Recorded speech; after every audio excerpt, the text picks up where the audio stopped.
I'm going to be talking about a few games and activities that we can try out to get kids excited about birds. Some of these are indoor activities, some of these are outdoor activities.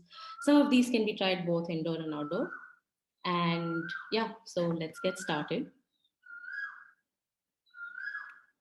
First, I'm going to be talking about games that can be played individually. And the first game is the Nature Detectives Bingo. And it is essentially a panel with different blocks, each of which has a different thing related to birds. So each box has things written on it like mostly a blackbird, a bird with long legs, or bird on a branch. And what you essentially have to do is print this page out, and it's available on the Early Bird website. We'll share the links towards the end of the session. And you can just print this page out and maybe set a time limit, and the kids have to then go out or maybe even stand in their balcony and tick off these boxes whenever they see anything from a box. And once they've ticked off either a row or a column, they just have to shout out bingo. And it's a very easy game. You don't need any prior knowledge for birds. And you can actually also maybe create games, a nature detectives bingo for, say, your locality or the common birds that you find around you.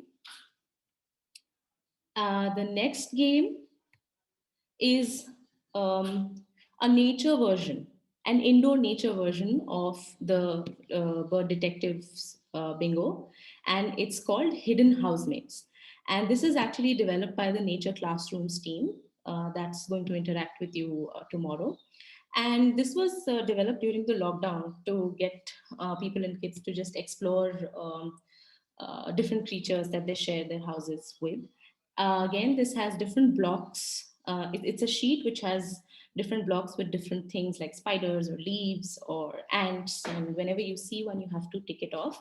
And if you download this resource, the link to which we'll share with you, you'll find that there's also links or extra information related to each box that you can explore once you've played this game. And there are three versions of this game, and they are available in some other Indian languages as well. Moving on to the next game, it's Migratory Birds Jigsaw Puzzle. This is available on Early Bird's store, and it's like the name suggests, it's just a beautiful little jigsaw puzzle that kids can try out to get to know a little bit more about what winter birds or migratory birds that visit our country in the winters look like. And again, for this game, you don't need any prior knowledge for birds. Then another activity actually is the Join the Dots activity that we've developed. And this can also be used in a classroom. And it's essentially a dotted silhouette of a bird, which the kids have to draw out and then fill in some interesting questions about answers to questions about the bird's beak and behavior, etc. And it's freely downloadable from our website and is also available in different Indian languages. And for this also, we don't need any prior knowledge for birds, but yes, the kids should be able to read and write for this. And this is another really interesting outdoor activity, which can actually also be played or tried out in a group, which is a sound map. And it makes kids aware of the different sounds that surround them. And usually we mostly focus on our eyesight and only our visual senses, but this just opens up the auditory senses as well. And what you have to essentially do with this activity is that you take the kids out with a pen and paper in their hand, get them to just calm down, close their eyes, and listen to the sounds around them, and then create a map of which sound is coming from where.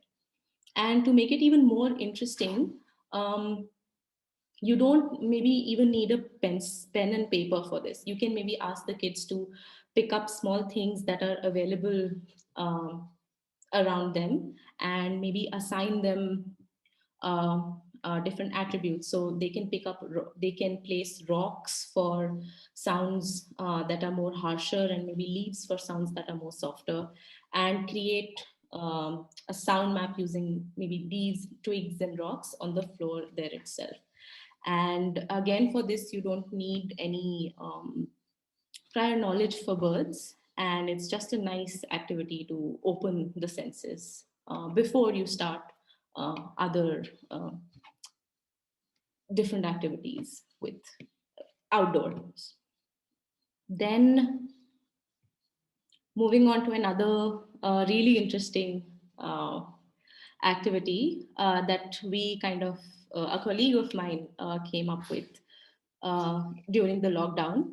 And it became so popular that people started sending us versions of their own. So this one is called Pictobird, where you just draw the name of the bird, but not use, but not draw the bird essentially, but draw the name of the bird. So just to try this game out, maybe you guys can guess some of these and type in the chat box what bird names do you think these pictures on the left represent. Okay, number 5 is Bulbul. You can type in the chat box. Thanks.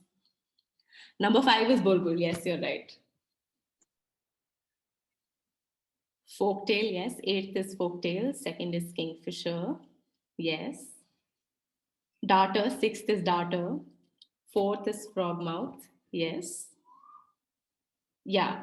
So we've got a hang of how this game is played. It's very interesting, and we can actually use it not just for birds, we can play it for trees also. And this game, however, requires some prior knowledge of bird names. Now, moving on to some games that can be played in a group. One very interesting game is called All in a Bird's Life, which gets kids acquainted to the different challenges that birds face in order to survive. And for this, you need at least four people and a facilitator for the game. And you can make this game on your own.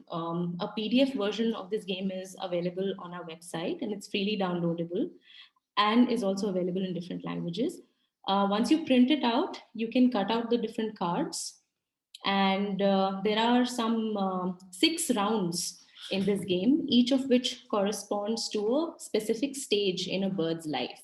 So, say round one is migration, and the 5 cards have different challenges on them related to migration. So, what you do is the facilitator gets the kids to stand in 4 corners. Oh, actually, not 4 corners, but say in a line. And then each team has to pick up a card corresponding to that round. And based on what is written on the card, whether it's beneficial for the bird or whether it's detrimental for the bird, you either move ahead or you move back. And at the end of the game, whichever team or whichever child is able to move the farthest wins the game. And for this game, you don't need any prior knowledge of birds, and it's just a nice way to get kids to know what are the different challenges that birds face in their lives. Moving on to the next game, this doesn't require any resources, and it's called 20 Questions. And it's a bit similar to the introduction game that we played in the beginning, where one participant has to make the others guess the name of the bird, and the other participants have to ask questions which can be asked, which can be answered either in a yes or a no. So there's a small depiction of this game given here. So you can ask questions like, does it live near water, does it eat fruits, or is it active at night? And the person who has thought of the name of the bird can either answer in a yes or a no.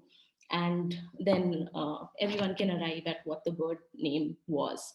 And this game does require prior knowledge to birds, and it just doesn't, but it doesn't need any other resources per se. Moving on to the next game. This one's called Charades, and this is more popularly played with movie names, but we can also play it with bird names. And the rules are the same. You can create chits or divide yourselves in teams, and the team members have to make their other team members guess the name of the bird by either behaving like it, or trying to act its name out, or maybe even imitating its call. Then moving on to the next game. Um, this one on the left is called Burged Orchestra, where you need a facilitator who can divide the room into different groups, and each group can come up with a bird call. And then the facilitator can point to different groups, and as they point to a group, they have to make that bird's call. And then you can create a symphony with different bird calls by pointing at different groups and kind of sort of recreate a dawn chorus of sorts. And another game is called Chinese Whisper, which again is a very popular game that a lot of us must have played in childhood, which is just sitting in a circle and saying the name of the bird in the person who's sitting in the ear of the person who's sitting next to us, and then the name has to get passed on. And we would really recommend playing this game because if you're a beginner and not familiar with bird names at all, the bird names that come up towards the end are very funny. Like Drongo becomes Drango, and uh, Warbler becomes Wobbler, and yeah, things like that. Then there are some games that you can play with our early birds flashcards as well. I'm sure most of you must have received the flashcards by now. And one of the games that you can play using the flashcards is called the memory game. And if you guys have seen the flashcards, I have one with me right here. It has the picture of a bird in the front, along with some facts about it at the back, and these icons at the top right. So these icons, they represent the habitat, the food, and the size of the bird. So how you play this memory game is that you divide the room into, okay, the coil is quite loud, but you divide the room into two teams which can sit facing each other, and then they can place these cards on the floor with the pictures facing up. Then one team, then team wise, you have to pick up two cards for which either the food icon or the habitat icon is the same. And if the food icon or the habitat icon doesn't match, they put the card back with the picture side facing up. So, and it's called the memory game because even if you get the icon wrong, you'll still remember when you choose the next time that, okay, this bird was a insect eater or this bird was a fruit eater. And in fact, there are a lot of different games that you can play using the flashcards. And there are a few instructional videos of how to play these games available on our YouTube channel. And in fact, the 20 questions game and the charades game that I mentioned earlier can also be played using these cards. And we will share the link to our YouTube channel later, and you can go through these videos. Now, talking about some really interesting online games. Um, One really nice game that I like, which is very different and gets us to look at bird calls in a very different way, is this game called Bird Song Hero by Cornell. And I'll actually show you what it looks like. One second. So this is what the game, sorry, yeah. This is what the game looks like. Um, they will play a bird call, and by listening to that call, you have to visualize the call in the form of a sonogram. The sonogram is basically a visual description of any sound. So just to try it out, maybe I'll play a call and you guys can guess in the chat box which of these sonograms, A, B, or C, that call corresponds to. Garima, please let me know if you can hear the call. I'll play it.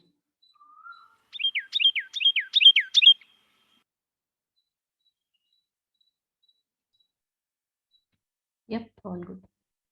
Okay, so maybe you guys can guess in the chat box which bird depicted here, A, B, or C, on the basis of the sonogram, which is a visual depiction of the bird's call, does this call belong to? I'll play the call again.